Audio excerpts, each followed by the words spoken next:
She was 19 and homeless. Not for a hard week, homeless in the deep way, the way that follows you like your own shadow, where you have learned not to expect a bed that will still be yours in the morning. And with $10, the last money she owned, she bought a sagging stagecoach station standing alone, where two dead roads crossed in the high plains of the Colorado Territory, a building the stage company had walked away from 20 years before. The great veranda had folded down at one end. The corral where the teams had stood was a tangle of fallen rails. The freight agent in the nearest town told her the stage lines were dead, the crossroads led nowhere anymore, and a girl alone at an abandoned station would not last till the snow flew. But what nobody knew, not the agent, not the town, not the girl herself, was that under the floor of the harness room at the back of that old station, hidden since 1871, was something that would change her life forever. Before we continue, if stories like this mean something to you, hit subscribe, and tell us in the comments where you're watching from. We love seeing how far these stories travel. Josephine Calloway had spent her whole life saying goodbye to people, and had never once been the one who got to stay. She was born in 1872 in a stagecoach town in the Colorado High Plains, the daughter of a station hostler, the man who kept the teams, who harnessed the fresh horses and unhitched the tired ones, who had 6 minutes to change a coach's team while the passengers stretched their legs and then sent them on down the road. Gone, Josephine grew up in the smell of leather and horse and road dust, in the great rhythm of arrival and departure that was the whole life of a stage stop, the horn sounding down the road, the thunder of the team coming in, the swift practiced dance of the change, and then the coach rolling out again, carrying its strangers on to wherever they were going, while she stayed behind in the settling dust and watched the road empty.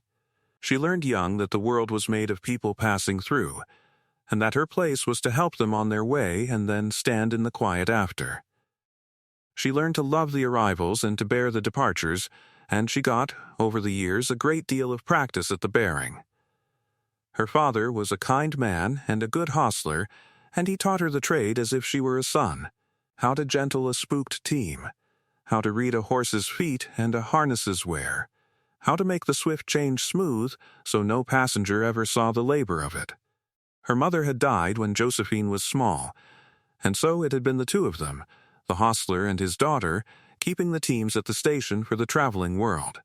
And then the railroad came, as it came everywhere, and killed the stage lines the way frost kills a garden, all at once and for good. The station closed.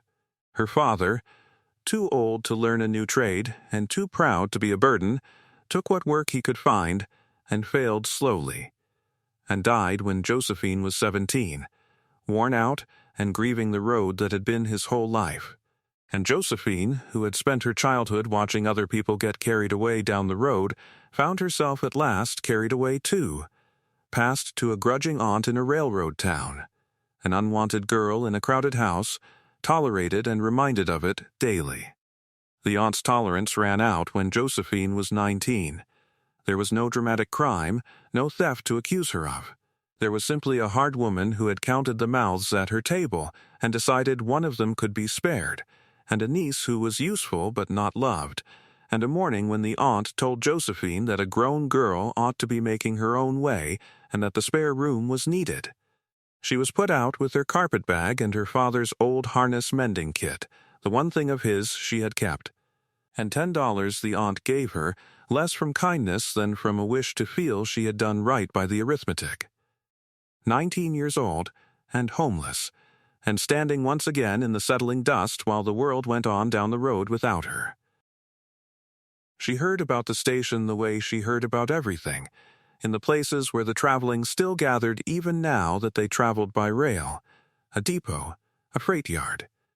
There was an old stage station out where the cutoff crossed the divide road, a teamster said, 20 miles into the high plains, at a crossroads that had been something once and was nothing now.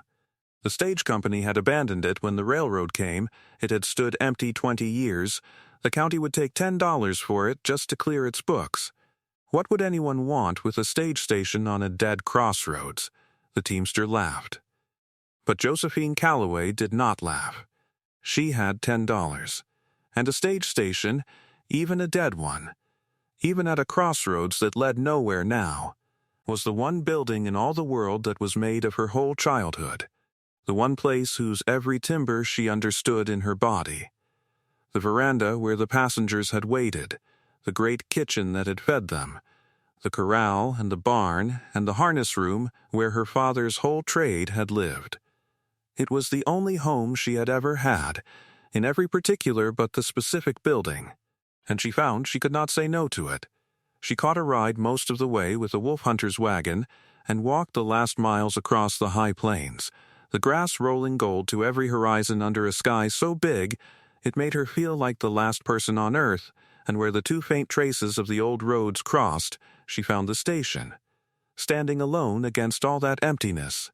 A long, low building of timber and plain stone, its great front veranda folded down at one end like a broken wing, its windows dark, its barn sagging beside a corral gone to a tangle of fallen rails, and over it all the enormous silence of a place built for crowds and left to the wind. To the teamster it was a ruin at the end of nowhere. To Josephine, standing in the crossing of the dead roads, it was the sound of her father's horn and the thunder of an incoming team and the whole lost rhythm of her childhood, waiting for her in the grass. She walked up onto the sound end of the veranda, where 100,000 travelers had once stood waiting for the coach, and she put her hand on the doorframe. And for the first time since her father died, she felt that she had arrived somewhere instead of merely being left. That first night she made a bed in the great common room, in the lee of the cold stone hearth where the travelers had once warmed themselves, and she lay listening to the vast silence of the plains, which was not truly silence at all once you learned to hear it. The wind combing the grass, the old timbers ticking as the night cooled. Somewhere far off a coyote asking its lonely question of the dark. To another person it would have been the loneliest place on earth. A girl of 19 alone at a dead crossroads 20 miles from any lamp but her own. But Josephine had been lonely in her aunt's crowded house, lonely in the middle of a family that did not want her, and she had learned that the worst loneliness is not being alone, but being unwanted in a room full of people. This was a cleaner thing. Out here there was no one to be unwanted by. There was only the station, which needed her, and the road, which she understood, and the enormous patient dark that asked nothing of her but that she keep going. She thought of her father, of the settling dust after a coach pulled out, of all the years she had watched other people be carried away toward their lives. And she thought, lying there, that maybe the point had never been to be carried away. Maybe the point, for her, was to be the one who stayed. The light in the window. The warm room at the crossroads. The person the travelers were glad to find. She fell asleep on that thought, and woke to a sunrise so wide and gold across the grass that it seemed to fill the whole broken building with light, and she did not get up until she had decided, all the way down, that nothing short of death would move her from this place. The county's business was done in the nearest live town, at a freight and land office run by a busy man named Merrick Dowd, who could not think what the girl wanted with the place. The old divide station was worthless, he told her. The stage lines were 20 years dead and would never come back. The crossroads it stood on carried nothing now but the wind. The building was a sun-warped shell full of pack rats. There was nothing out there, Dowd said, but 20 miles of grass in every direction and not a soul to help her if a wheel came off her life. $10 would make it hers, and his plain advice was to keep the money and take the next train to a town where a young woman could find respectable work. Josephine laid $10 on his desk, the aunt's grudging 10, that she had carried like a coal in her pocket, and signed her name in a firm round hand, and Merrick Dowd gave her the deed and a look of frank puzzlement, and the certainty that he would see her back inside the month, if the plains gave her back at all. The plains did not give her back. There was no town out at the crossroads to laugh at her, no neighbors to bet against her. Only, some days after she arrived, a single rider, An old stage driver named Ambrose Teague, who had driven the Divide Road in its great days and had never quite left the country when the road died, and who rode out to see the fool who'd bought the old station because he could not quite believe anyone had. He sat his horse in the yard and looked at the girl clearing fallen rails, and something moved in his weathered face, because he had known her father. He had ridden into that very station 100 times, he told her, in the years when it hummed, and her father had changed his teams, and he remembered the hostler's little girl who used to sit on the corral fence and count the coaches. He got down off his horse. He stayed the afternoon and told her stories of the station in its prime, the road-weary passengers and the midnight arrivals, and the blizzard nights when the station was the only light for 20 miles and lives depended on it being warm. And when he left, he said he'd be back, and he was, again and again through that autumn. An old driver drawn home to the station of his best years, and Josephine, who had spent her life watching people leave, found she had, at last, someone who kept coming back. She poured herself into the station the way you pour yourself into the one thing that has ever fit your hands. Everything her father had taught her, everything her childhood at a stage stop had put in her bones, she brought to it. She jacked the folded veranda and set its posts true. She rebuilt the corral rails, split and set them the way her father had shown her. She cleared 20 years of pack-rat ruin from the great common room where the passengers had eaten, and the huge kitchen that had fed them, and the tiers of sleeping berths where the travelers caught what rest they could between coaches. And she saved for last the barn and the harness room, because that was her father's country, the heart of the hostler's trade, and coming to it was like coming to him. The harness room was a low, strong room at the back of the barn, where the harness and tack and the tools of the team change had lived, its walls still hung with the dry, cracked ghosts of harness 20 years unused. Its floor a solid deck of heavy planks worn smooth by her father's trade and every hostler's before him. She meant to clean it and bring it back to use, because a station without a working harness room was only half a station, and some part of her dreamed, though she knew it was foolish, that the road might somehow live again. It was the floor that gave up the secret, and it was her father's own teaching that led her to it. She was scrubbing the harness room deck one afternoon, on her knees with a brush, working the grime of 20 years out of the seams between the planks, when her hand found a place where the floor was wrong. Her father had taught her to feel a thing before she could see it. A bad shoe, a green horse's fear, a wheel about to fail, and her hands had never lost the knack. One section of the harness room floor, in the corner where the heaviest tack had hung, gave the faintest flex under her weight, and rang, when she rapped it, a shade hollow. A hostler's daughter knows a stable floor the way she knows her own palms. This floor had a space beneath it that had no honest reason to be there. She pried up the plank, and it came without much fight, its nails long ago set rather than driven, as if it had been meant to lift. Beneath it, where there should have been only the packed earth of the plains, was a lined cavity framed in old lumber, dry and close, and in it, set carefully out of the damp, by hands that had known exactly what they were doing, a stout iron-strapped strongbox, a canvas-wrapped bundle, and a folded letter laid on top, weighted with a worn brass harness buckle, the paper gone the amber of old years, the hand plain and strong and a little rushed. It read, on the outside fold, for whoever brings the station back. Her hands, steady from a childhood of gentling frightened teams, were not quite steady now. She sat back on the harness room floor and unfolded it, and the high plains wind moved against the old barn, and she read. If you are reading this, it began, then you are cleaning the harness room floor. And if you are cleaning the harness room floor, then you mean to bring this old station back to life. And that is the only hope I had left when I hid this, that someday someone would love this place enough to try. So sit, whoever you are, and let a dead man tell you a hard story, for I could not tell it living, and the truth has waited 20 years under this floor to be told.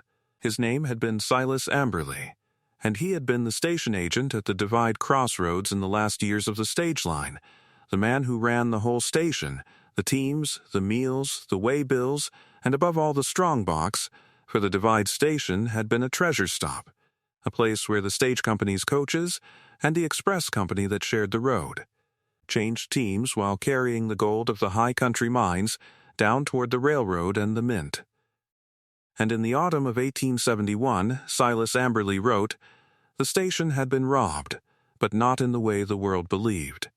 The world believed," he wrote, "that road agents had taken the big Divide shipment that October, a great strong box of mine gold that had left the station on the night coach and never reached the railroad, coach and guard and gold all vanished on the dark road, and the crime laid at the door of an outlaw band that worked the Divide country in those years.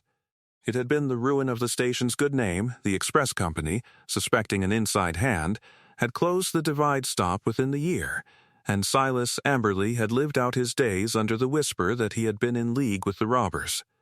But the truth," he wrote, "was stranger and sadder than robbery. For the shipment had never left the station at all.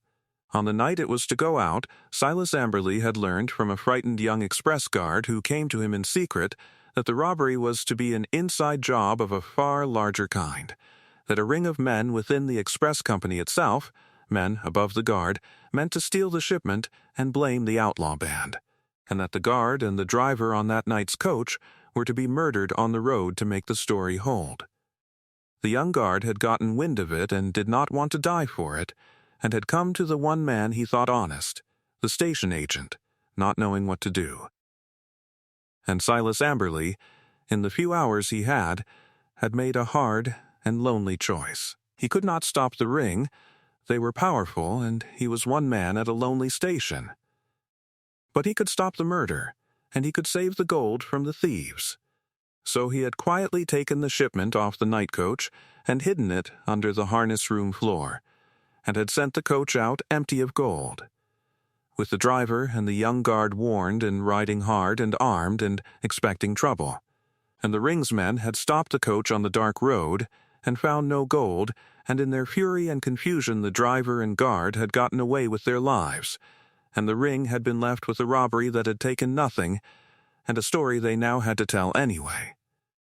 They could not admit the gold was never on the coach, he wrote. Without admitting they had known where it was and meant to take it, so they let the world believe the outlaws had it, and the gold became a ghost, a famous lost shipment, and I became the agent who had lost it. I could not tell the truth. The ring was powerful and would have killed me and dug up this floor within a week. So I kept the gold hidden and my mouth shut, and I waited for the ring to be broken or dead, and I grew old waiting, and the station closed around me, and now my heart is failing, and the ring's men are still above ground, and I will die with the whisper on my name.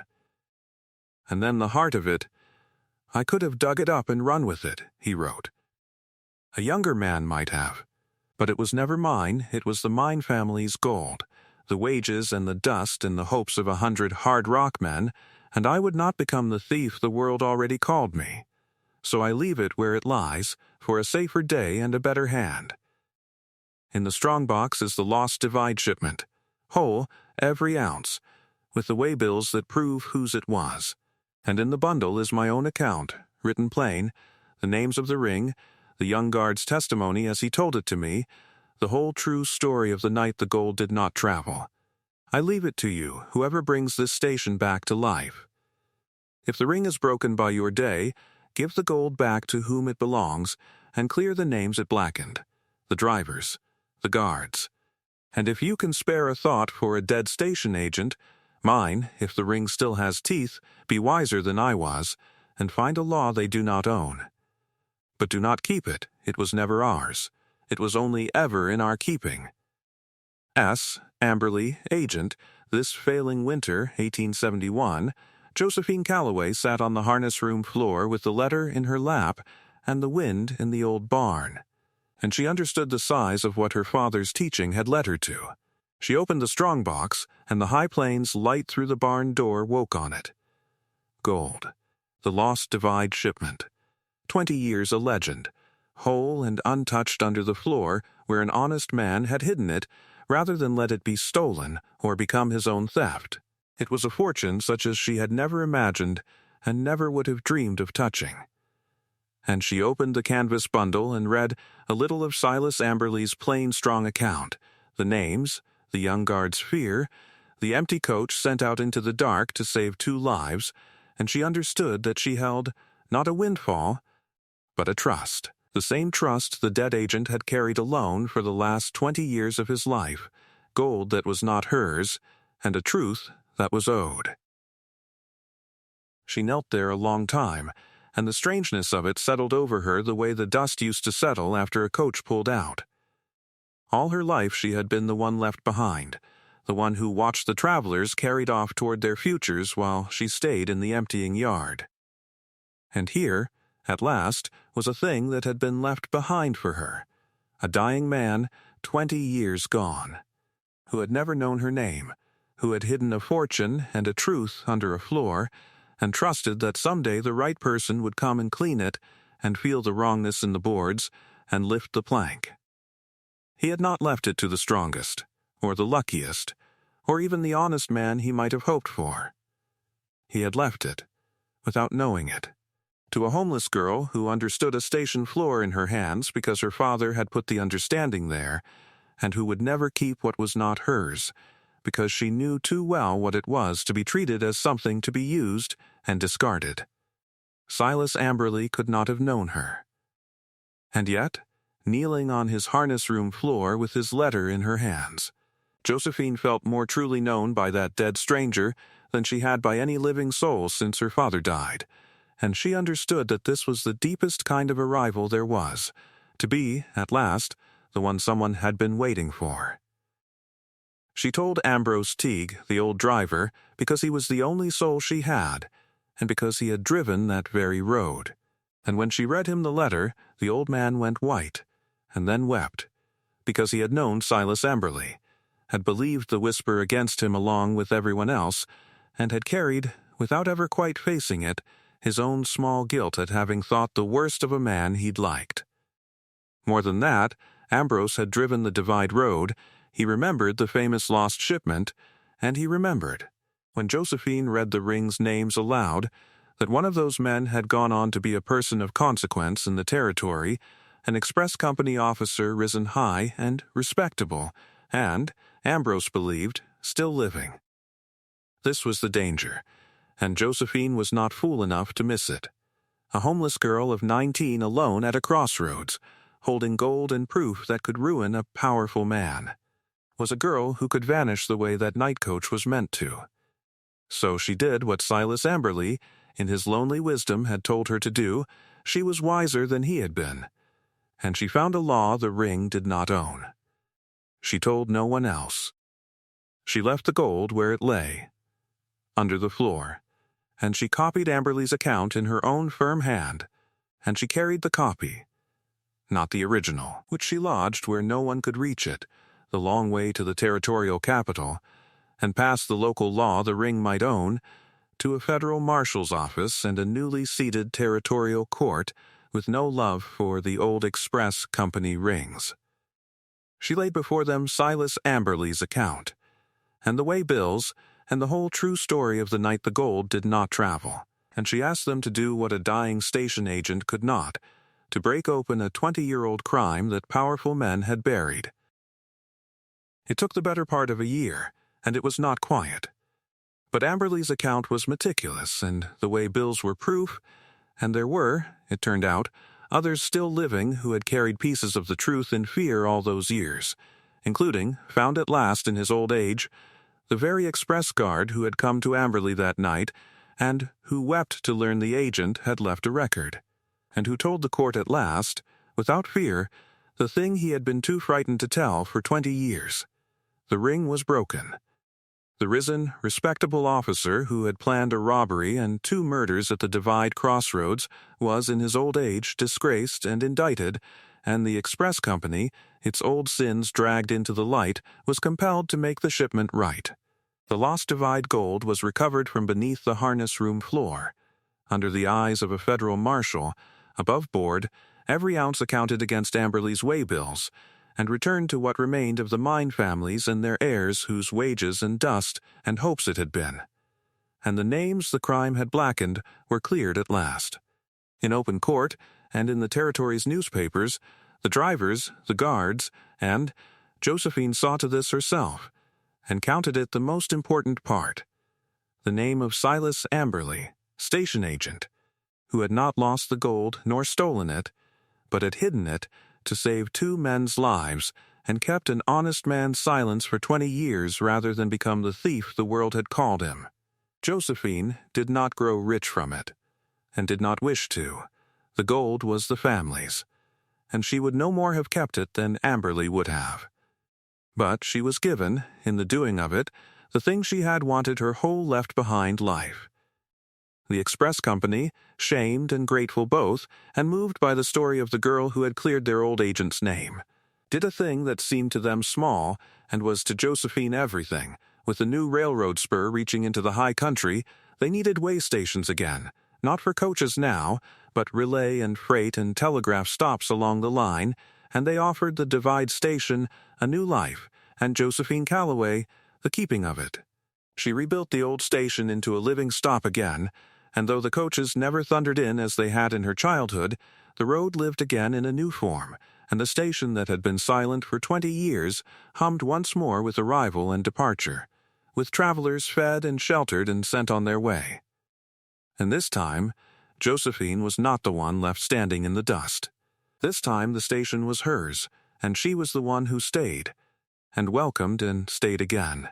Merrick Dowd, the land agent who had told her the planes would give her back inside a month, lived to see the dead crossroads station become a busy stop on a living line, and came out on business within 2 years, and had the grace to tell the young keeper that he had never been so glad to be so wrong about a girl or a road. The aunt who had put her out, Josephine heard of her over the years, the way you hear of such people. Her crowded household had fallen on harder times, and word had reached her that the niece she'd turned out for the sake of one less mouth had come up in the world at some station on the new line. She wrote, of course, in the way such people write when the wind changes, family being family, and times being hard. Josephine read the letter on the veranda of her station, in the settling gold light of the High Plains evening, with the sound of a fresh team being changed in the yard behind her. And then she did the only thing that fit. She sent her aunt no money. She sent instead a single line, in her firm round hand, "I learned at this work that you help the traveler on their way with what kindness you can spare. You spared me $10 and a closed door. It was enough to buy a home. I hope your road is easier than you made mine."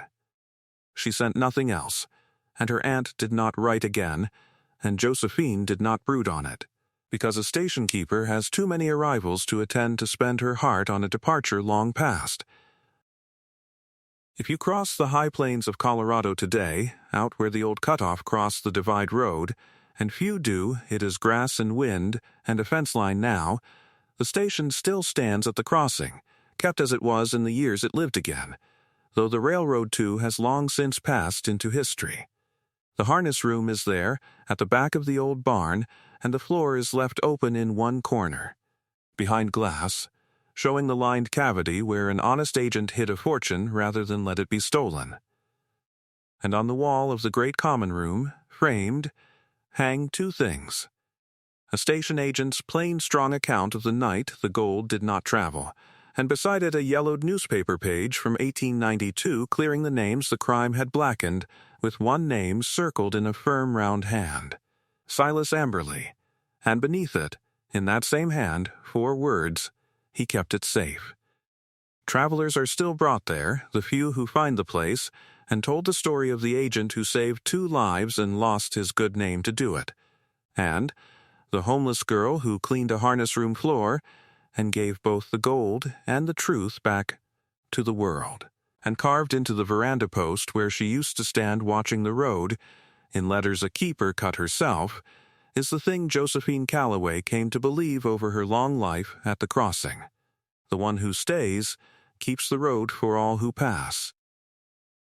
There is a kind of inheritance that has nothing to do with blood, and everything to do with keeping faith on a lonely road.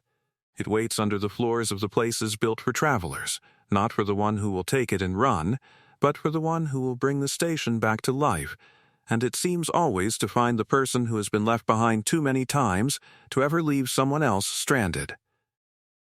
The world had told Josephine Calloway she was worthless, the same way it had told that station it was dead, with a closed door and a low price and a road gone back to grass.